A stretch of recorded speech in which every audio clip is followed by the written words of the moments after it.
This is a Restless reaction. Well, hello, everybody. Welcome back to Restless, where we are breaking down the young Restless and Reform movement. Today, we have a reaction video, and this is exciting, Matt. Do you know why this is exciting today? I don't know why. That makes it exciting. This is exciting because you usually are bringing me videos that I'm going into blind, and today I get to bring you a video that you are going blind into. That's right. I normally queue things up around here, but today I have no idea what we're doing other than that we are continuing a discussion we started on celebrity culture. That's right. So we had an episode that has now dropped on celebrity culture more broadly.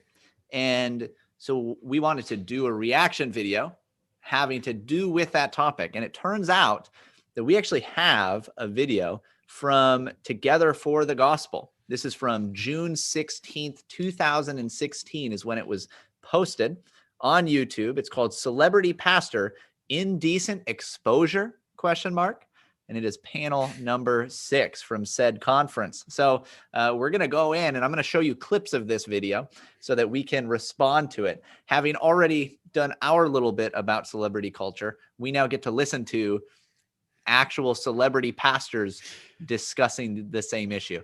Yeah, I think it will be good to give the new Calvinists at one of their main conferences a chance to address it themselves, right? We want to be fair as we can and hear what they have to say.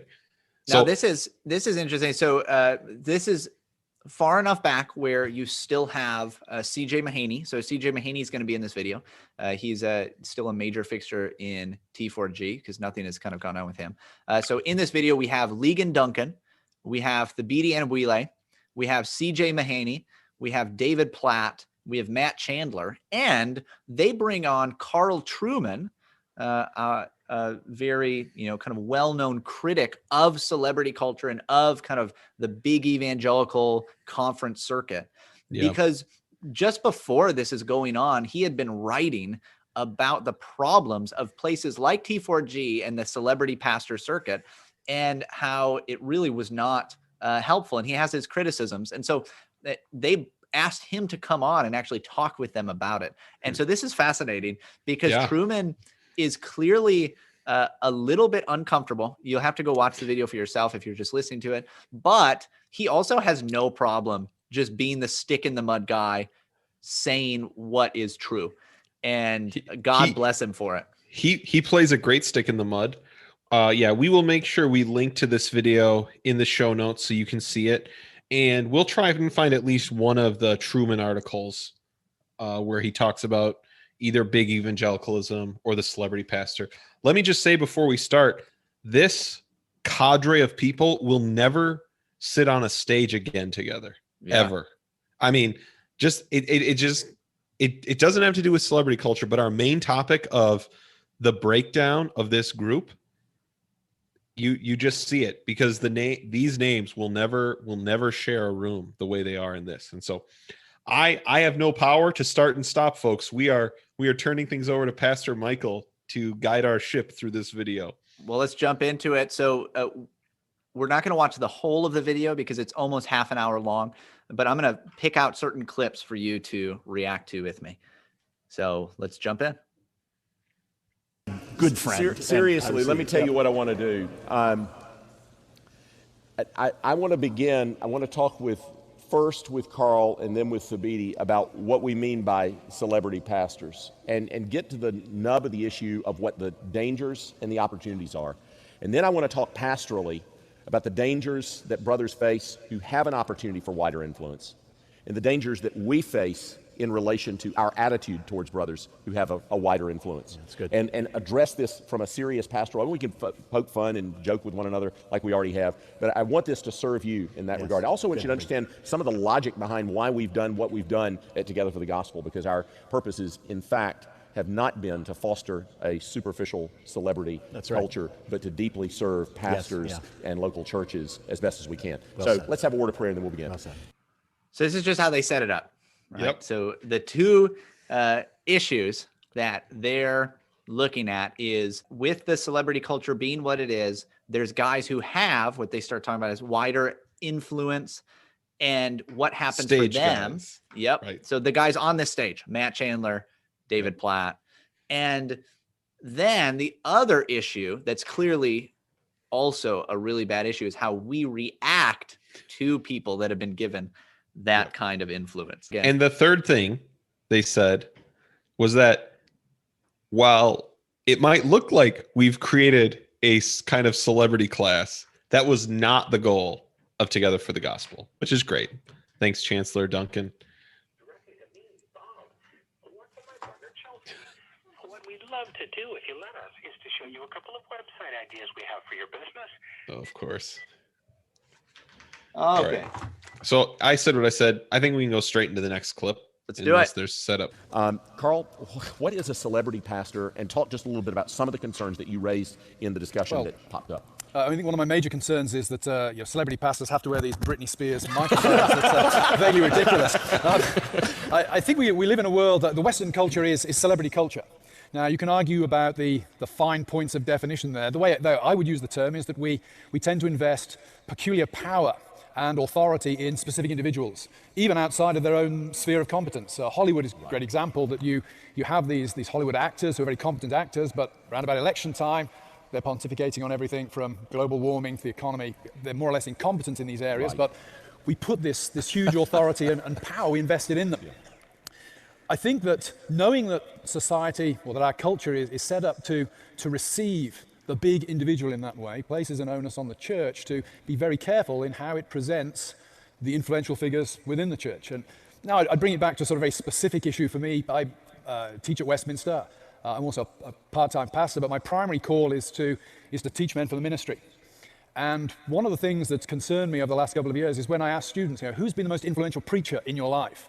Almost never do they actually say, well, it's the man who preaches at my home church. They will mention names, some of whom are represented here today, some of whom are not. And that concerns me because here you have a detachment of the influence of the preaching of the word from the day-to-day pastoral ministry that's going on. And that's one concern. The second concern would be, if I ask students, who do you want to be like? The aspirational model of ministry is increasingly one which is nothing like that which they're actually going to experience. Most students leaving are going to be pastoring in churches like the one I'm connected to. We're 100 people on a Sunday morning. Maybe we'll grow to 200, God willing, in the next 10 years. Who knows? But most of my students are going to go out and pastor small, unknown churches. And if they have an aspirational model of ministry that they've got to be a David Platt or a C.J. Mahaney or a Matt Chandler, that's a problem for me as an educator. That, of course, is not implying anything in the motivation of those who are pastors of big churches. Right. Praise God there are big churches. Praise God that there are men who are gifted and that he's blessed in that way. But when it becomes an aspirational model for most students, that's a real problem. And it's a problem on the ground in seminaries. I wonder if it has some impact on the burnout rate. There's a very high burnout rate of students leaving seminary and going into pastoral ministry. Many of them leave within 5 years. Is that because they look to guys like you and they think that's what I'm going to experience? And then they end up in a church in the middle of nowhere with 50 people who are fighting each other all the time, and it's nothing like the aspirational model that they picked up. So I would say my two primary concerns are the detachment of the preaching ministry from pastoral influence and the creation of an unrealistic aspirational model. All of that is to say that is a result of the reception of mega church pastors in the culture. It's not necessarily a fault of the mega church pastors themselves, though I would then count and say that we need to take those of you who are big names and very influential need to do everything you can to make sure that you're not promoting yourself, even surreptitiously, that you're promoting Christ. I quoted Luther yesterday, who perhaps was the first celebrity pastor. 1521, the trade in Luther posters takes off in Europe. He is the first celebrity. But Luther has this, when he returns to Wittenberg in 1522, he preaches this famous sermon. In it, he's explaining how the Reformation was successful. He says, I was asleep, I was sitting in the pub, I apologize to the Baptists, but, I was sitting in the pub drinking beer, and the word was out there doing it all. Now, he's making a smart aleck quip in some ways, but he's also emphasizing the fact that really it was nothing to do with me and my person. It was ultimately the word of God that did it. And so my hope and prayer is that the very influential pastors of very large churches do everything they can to minimize themselves. Church history is not great in showing how one big pastor has succeeded by another pastor.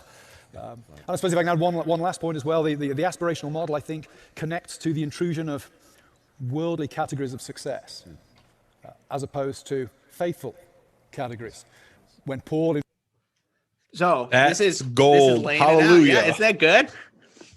Also, what a great voice, right? Oh, this yeah. guy, what a Dude, great voice. This is the equivalent of the Paul Washer sermon for the T4G audience. I don't know why you're clapping. I'm talking about you, and I'm going to say your names. I thought he was just going to give the like subtle British jab, like, oh, they wear microphones like this, right? We're on the stage. No, then we get like the people on the stage. He literally says their names. And then he starts saying names. Fantastic. Oh, and it gets better. It really does. Like, and so he's clearly trying to be careful too. He's saying, hey, Yeah. listen, it's not bad to have a big church, right? That happens. That's not necessarily wrong, but here's my concerns. And they're really valid concerns. Yeah. You know, I think he's summarizing probably some of the articles he was putting out at this point, but these are valid concerns. They are what's happening, right? Everything he described about the person who is most influenced on you. What person do you want to be like the most? Yeah, I should say, I mean, Carl Trueman's articles about this topic, probably around this time, were really helpful for me in trying to figure out, what exactly is going on here? You know, what exactly is this kind of big EVA conference machine trying to do, and is it helpful? He brings up, though, the thing that I do want us to think about. What does it mean for a pastor to be a public figure and not a celebrity? Because Luther was a public figure, was the most important public figure of that century, right? But even the like Luther poster trade, like he still wasn't a celebrity pastor in the way that celebrity pastors are today. And so I think it's just a useful thing. And I do think, I think that we need to be super on guard, right? And I think maybe they'll get into this. So I don't need to go off on this, but I think a lot of the draw to it from churches or setting up conferences like this is the pragmatic success it offers. Right. And even if I'm a local pastor, if I can point you to a book or a talk from one of these people, it's probably, going to be impactful for you in perhaps ways that me sitting down with you wouldn't be. So, right. Yeah. Well, let's listen to this. So there is some pushback here. And Thabiti and Anyabwile had been writing articles kind of back and forth with Carl Trueman at this time, kind of trying to defend a little bit against what Carl Trueman was saying. So that's where we're jumping in, I believe. Let's begin where Carl ends. Paul says, find faithful men who will be able to teach others also. Yeah. But he also says, show double honor to men who serve well, especially those whose work is the ministry of the word. What Carl is not ruling out is the appropriate expression of appreciation for faithfulness, right? And what concerns me is the sort of wide, indiscriminate use of celebrity pastor. Right. Catches up in the net a lot of things and a lot of people that on inspection we wouldn't want to label in that way. So I think if I could just toss out two labels, I think it's important to distinguish between celebrity in the sort of pejorative way in which we talk about it, a kind of being famous for being famous, without the substance of accomplishment and faithfulness, with a story that's surrounding that person and cultivated and propagated in media, and the fawning and adulation of folks over that mythology, really. I think we have to draw a pretty clear distinction between that phenomena and, let's use the label, notoriety.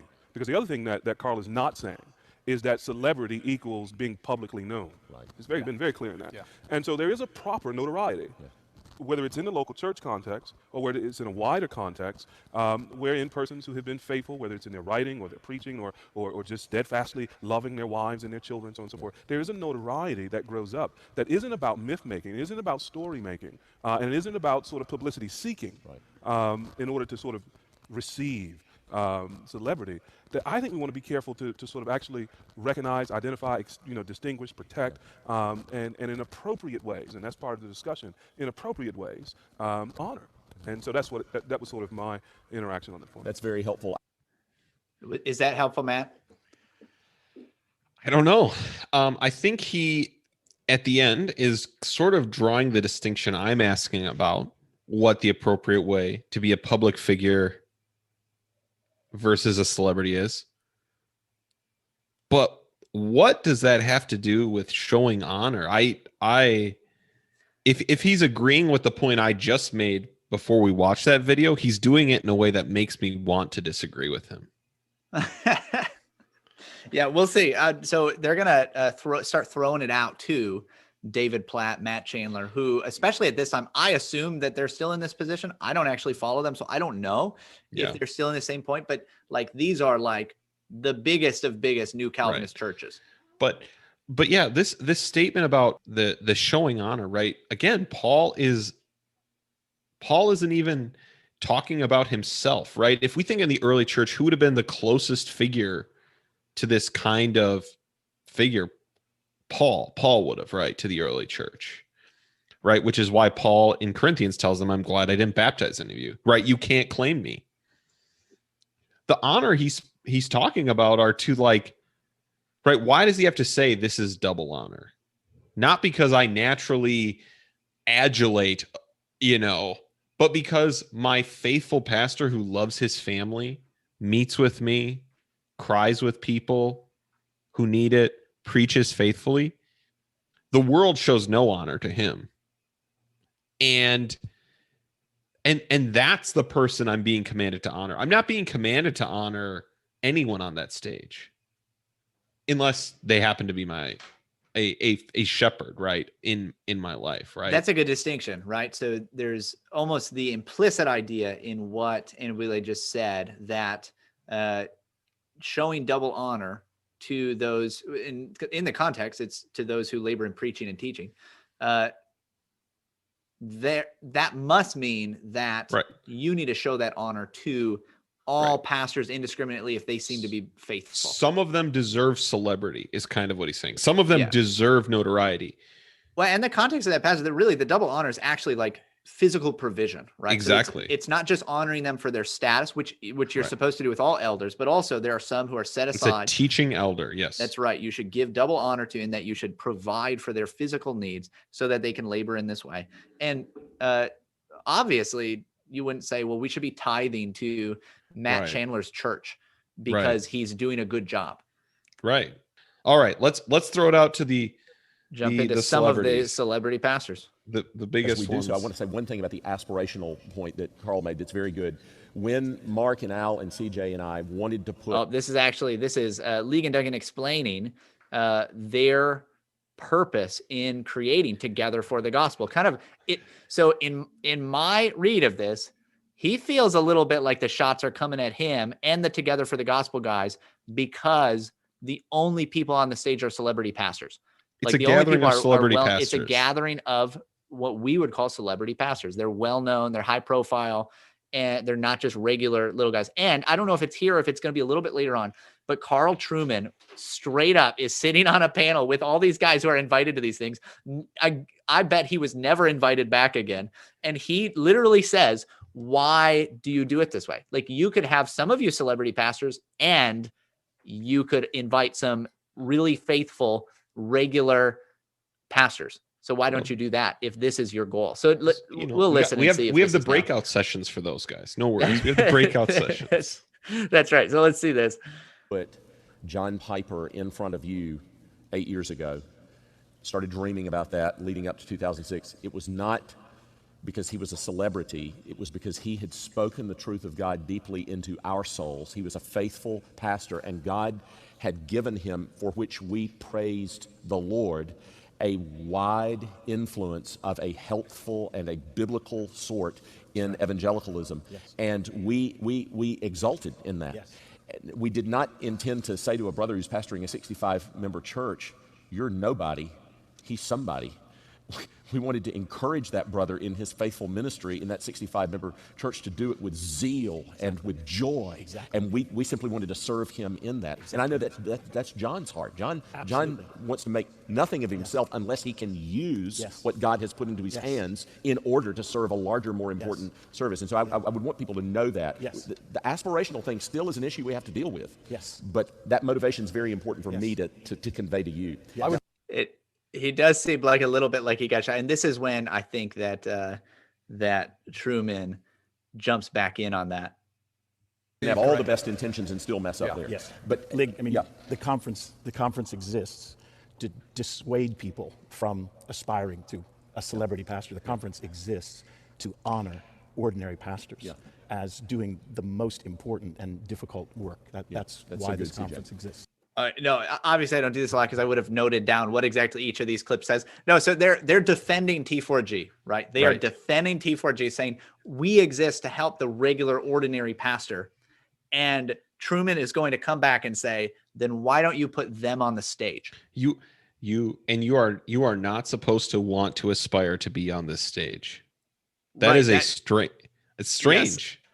And again, I think it's possible to just say that John Piper is exposition on fire, and we want to create a venue for pastors to be blessed by that. Yep. And that's kind of it's celebrity though. I mean, like, but there isn't a clear way around that, right. And so Truman's gonna make that point. So I'll let him make the point. We're actually next, before they get back to him, this is kind of a roundabout. They go into this kind of defense of T4G, and then they're gonna throw it out to David Platt and to Matt Chandler and say, basically, what's it like being a celebrity pastor? And it's interesting to see their responses here. Yeah. You do, and I'm going to ask Matt the same question. What do you do to protect your heart in that kind of a situation? Your heart. To be perfectly honest, this whole conversation is really frightening. Personally, I feel like this conversation just brings to the fore a poison that is just put before my own soul in a scary way. John 3:30, he must become greater, I must become less. Like, I really believe, I think, in my heart. Try to be very sincere. This is a very David Platt way of I want responding. Christ to become greater. Yeah. But I am tempted at every turn. And this was before anybody was listening to me, for that matter. But even more so, I'm tempted to turn that around and say, he must become greater. And I wouldn't mind becoming greater in the process, too, as opposed to, he must become greater, I must become less. Yeah. And the culture that Carl is talking about seems to war against that at every turn, which means I've got to war all the more. So pride has always been a problem for me since I was born. So that battle, it just becomes, I guess, all the more intense, more tempted to put confidence in yourself, more tempted to seek glory for yourself. And I want to fight it and be and I think that it does involve an intentional fight, an intentional battle, because I want it to be shown on the day when it's done and it's over that all of this was for that you might become greater and I might become less. That's what I'm praying toward. Yeah. I want to fight toward that end, but it's a fight. Yeah. I would say the same thing, and then on top of that, because of the cultural piece, it really feels like like for me, I just feel like I'm fighting a beast that just simply won't die, because there's steps I want to take even at the village that show, hey, I don't believe I'm a celebrity. And so look, here's the position I'm in. If I start to say, this is what I do to try to battle that, what happens? And then look how awesome he is. He does that, he does this, and he does that. And so it's almost as if there's not a lot I can do to fight the wave of that. And then to be frank, if anyone were to tell me there's not a part of their soul that enjoys that, I would probably call them a liar to their face. I'd be like, you're a liar. There's just no way you could convince me that there's not a part of you that you don't have to try to choke and push back down and go, no, that's not for you. Don't touch that. Yeah. And so I feel like what I'm worried about in my own life is not that this week I'm all of a sudden going to go, well, I'm Matt Chandler, dadgummit. What I feel like is that over the next 15 years, because what happens, and I don't know if this happens to you, David, but people get in my ear. Like people get in my ear and go, why are you doing that? What, you know what, they should be doing this for you. What do you get paid? And so people get in my ear, and people who love the Lord and come off like they love me are in my ear. And so my fear is not that I'm going to, the book's out, now I'm an author, so I'm not afraid of that. What I'm afraid of is over the course of the next 10 to 12 years, just drifting. And so I've tried to build some defenses against that, and it's really helpful that I'm in ministry with guys who knew me before there was a Matt Chandler. And I think my wife is impressed with me as a husband and as a man of God. She does not, I'm so lucky to be married to Matt. I mean, I just don't, I don't know that's, and maybe she would say she's grateful to be married to Matt, but there's no, let me say this, there's no celebrity culture at home. Yeah. Yes, well said. There you go. From the lips of the celebrity pastors themselves. Yeah. And this, I am so much more attracted to Matt Chandler's vibe than David Platt's. So it's funny. These are two wings of evangelicalism, right? Where, Yes. like, you have the one that's like everything has to be this pietistic, like I'm almost very crying serious. every Yeah, time. I'm almost crying, dealing with my heart issues. Like it is. It's just very like overly sincere. Like I don't know if that's the right way of putting it, but it is. And then Matt Chandler, it's just really funny. Yeah. But also he does say like some of what he says is a little bit like it's a little bit of a humble brag. You know, like a little bit of a humble brag there.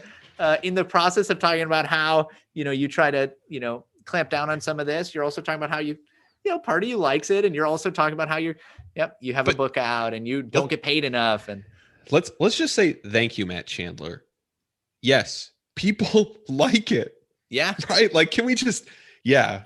I love that. It was a very like straight shooter, like, yes. And here's the problem.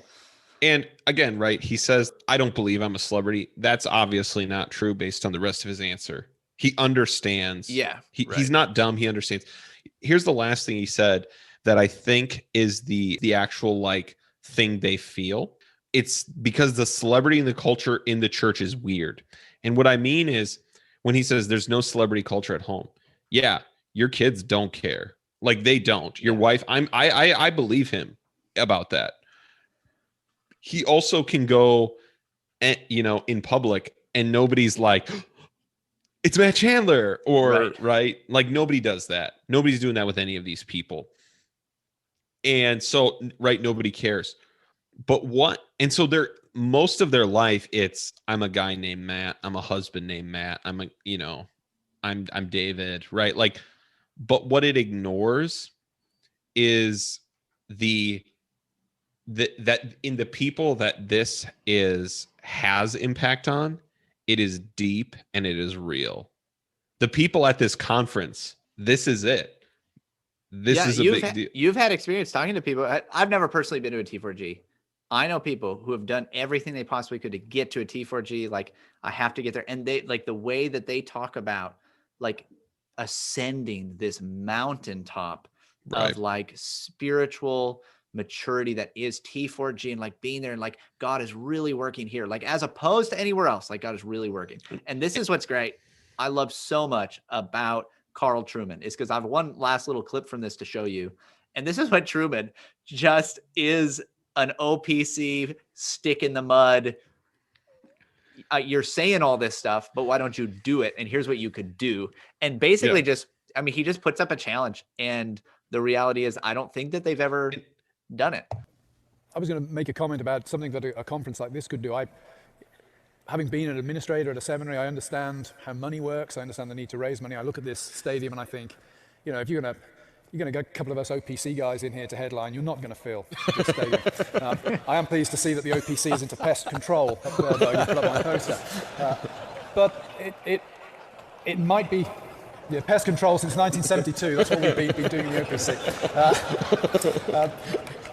I think would it be impossible to have, out of 9 speakers, have 2 guys that nobody's ever heard of?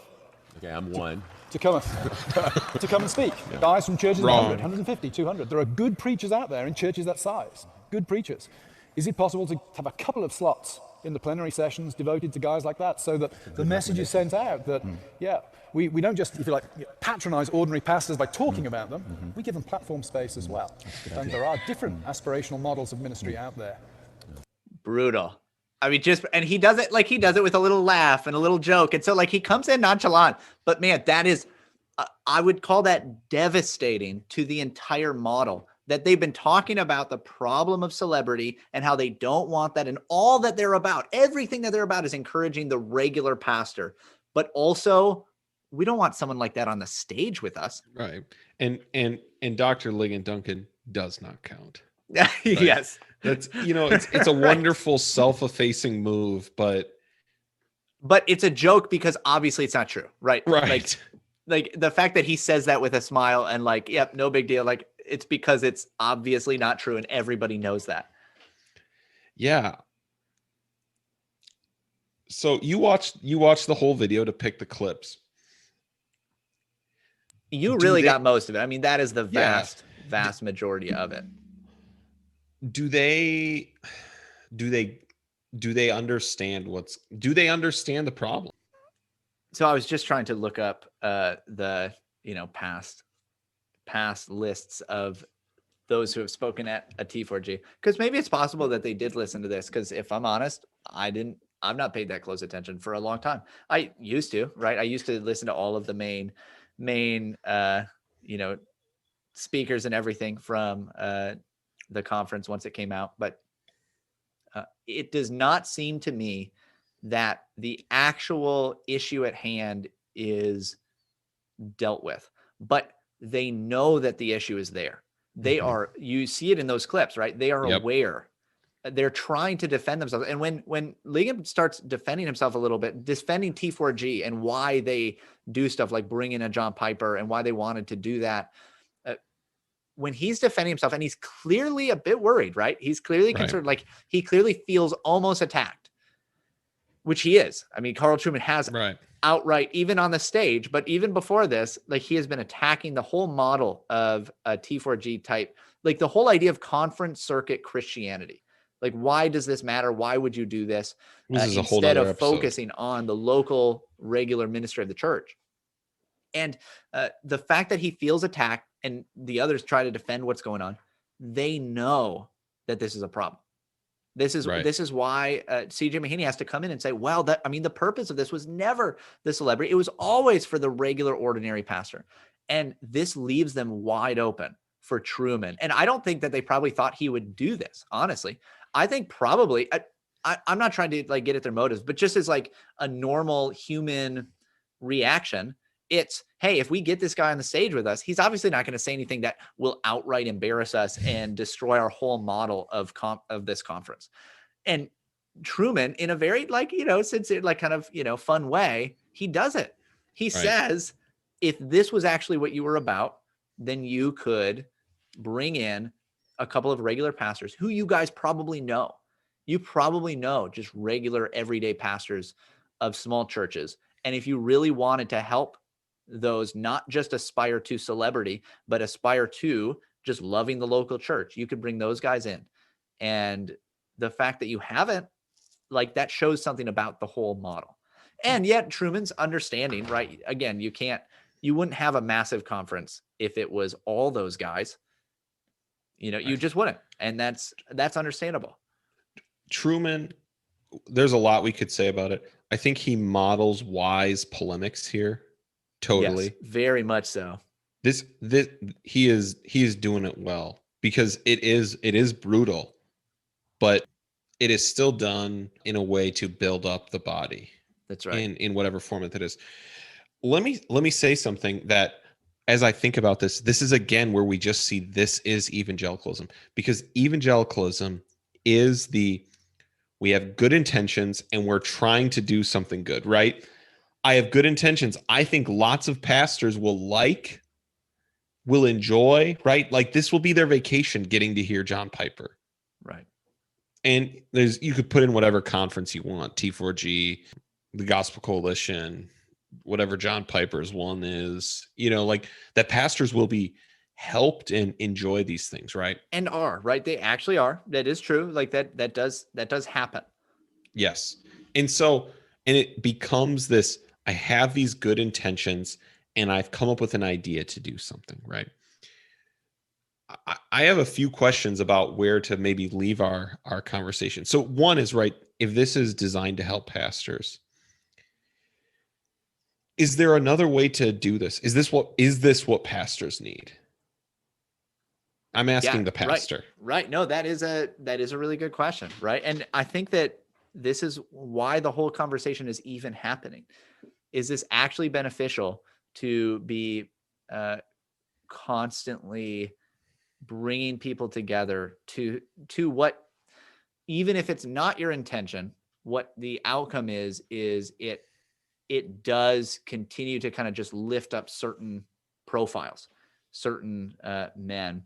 And I don't think it's helpful. I think I have not thought through this deep enough, well enough, but I have come to feel that the whole idea of like conference circuit Christianity is really harmful in some ways.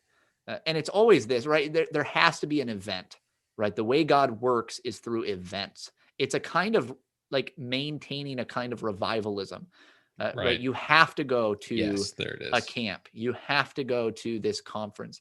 And that's where God teaches you. That's where he really stretches you. This is, again, ascending the mountaintop, ascending the Mount of Transfiguration, where you get to see the Lord in all of his glory. And then you come back down to the regular day-to-day stuff where you can bring some of that glory and you can kind of help people with it. But it's not the same thing. Pastors the need real revivals too. That's what this is. I think so. Pastors need revivals too. So I have problems with the very idea of it. And if the only thing was getting men together for encouragement or to hear the word preached or something like that, I mean, we could you can do that on a presbytery level. You can do that on a smaller local level, with different pastors in your city. I don't know. There are other ways that you could do that and find that, but maybe not when you're in a kind of typical evangelical or Baptistic church. Yeah. I think it is interesting to consider the needs of pastors, and let's move away from this and consider what they need. So you've already answered that, but I think we should return to that.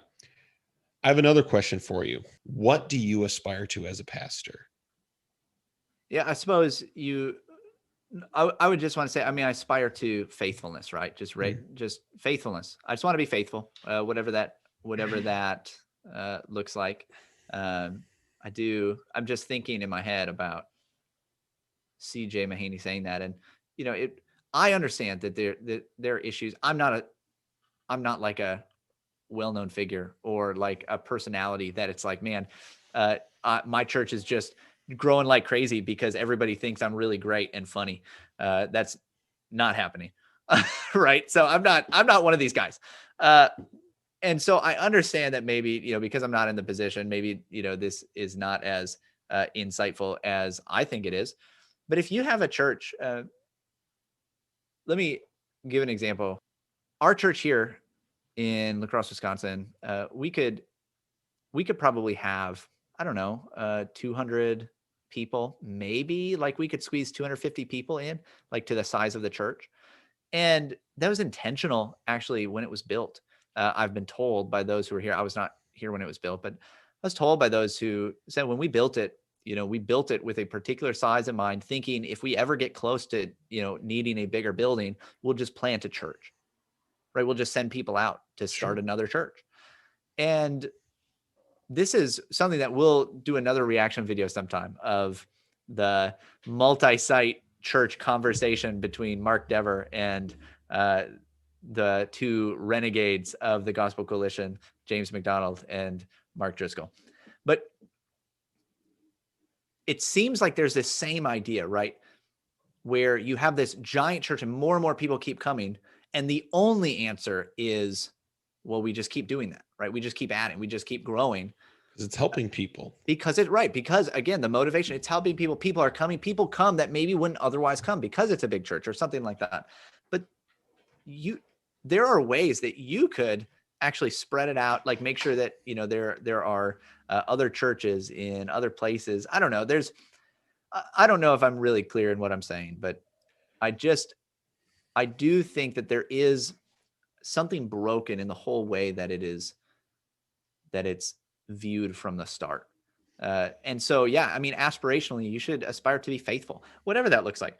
Right.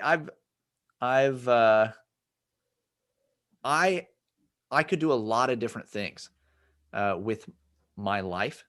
And if the Lord saw fit to, keep my pastorate at the same size that it is now for the rest of my life, there would still be way more for me to do than I can accomplish, right? Like there's still way more shepherding than I feel like I could possibly do. There's so much discipling that's needed with so many people all the time. And it continues to grow all the time. Anytime someone new enters a church, that I guess anybody in a church of probably any size could feel like, I mean, there's plenty here. There's there's more than I could possibly do. Faithfulness is, I think, the prime motive, goal, aspiration of the pastorate. And God gets to determine, it's true, the boundaries of what that looks like. He determines the sizes of churches and things like that. But there's also a level of prudence and wisdom that I think someone like, Carl Trueman is pointing out, that there are other things that you could do besides just trying to get the maximum amount of people, just trying to get the people, the names that will bring in the most amount of people to a conference. Right. There are other things that you could do that would actually be more beneficial. And it's only because of America and celebrity culture that we think whatever gets the most people together is a self-justifying statement. Yes, like that in itself is tells a good you thing. that this is good. I wonder, as you were talking, thinking through, maybe we need to move to a different maybe analogy for what we're doing, because what you kept describing is, I need to be faithful because I'm joining into something that's so much bigger than myself, and that's something I can't possibly get to. I can't possibly get to the shepherding and ministry I need to. It will outlive me. It's greater than me. Obviously it is. We know why that is, because it's Jesus and its kingdom. And so I wonder if the kind of current model of ministry, right, if I can compare it to you, and again, these it sounds bad. I don't know. It's like, it's you making a masterpiece, you erecting a statue, right? And you're doing this for God. You're doing this to help, but it is something you can do. You are building something for God. And what if instead it was, I'm playing my small role in building the cathedral, building the household of God?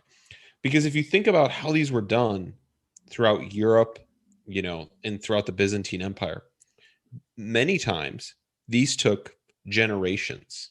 Right. And even if it didn't take a generation, all I knew how to do was the brick part. Maybe someone else knew how to do the mosaic part, right, in the Hagia Sophia in Istanbul.